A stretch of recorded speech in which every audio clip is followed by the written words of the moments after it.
When Artemisia gentileschi was 18, she was raped. The year was 1611. She was the daughter of a celebrated painter whom she shadowed from a young age, displaying a tremendous talent by the time she was 15.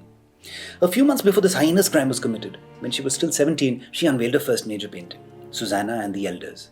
It was based on a biblical narrative where two elderly men spy on Susanna, a young married lady as she is about to bathe, proceeding to demand sexual favors of her, that she refuses.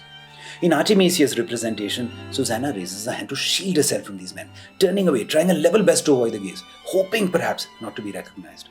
Following a rape, the ensuing trial lasted 7 months. As part of this trial, an 18-year-old Artemisia was tortured, where she was made to prove that she had in fact been raped. Over the course of these same proceedings, it was proven that her rapist, an artist who Artemisia's father had engaged as a tutor for her, was in fact a degenerate who had committed several other crimes.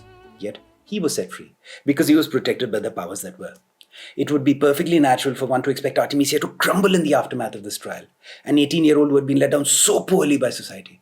Yet she did the exact opposite. The only power that she knew was truly hers was her canvas. She made her work speak. Nearly all the works that she painted thereafter focused on women, with them portrayed as the powerful hero. In her representation of another biblical narrative, Judith and Holofernes, she portrays the heroine as a warrior, pinning the clearly strong male down as she calmly goes about decapitating him. It is widely held that Judith bears an immediate resemblance to her own self, while the Assyrian general being butchered looks identical to her rapist. Let's consider that this was the 17th century and she was one of the literal handful of female artists in the world. Her courage and conviction is unimaginable, certainly unparalleled. In addition to this being a self-portrait, there's another very powerful strain. She's aided in this act by another girl, a servant, a person whose voice in those days, as now, was inconsequential. She makes her an equal participant in this rising against the social order. The painting seems to say we women need to band together to do this, rise and raise a revolution.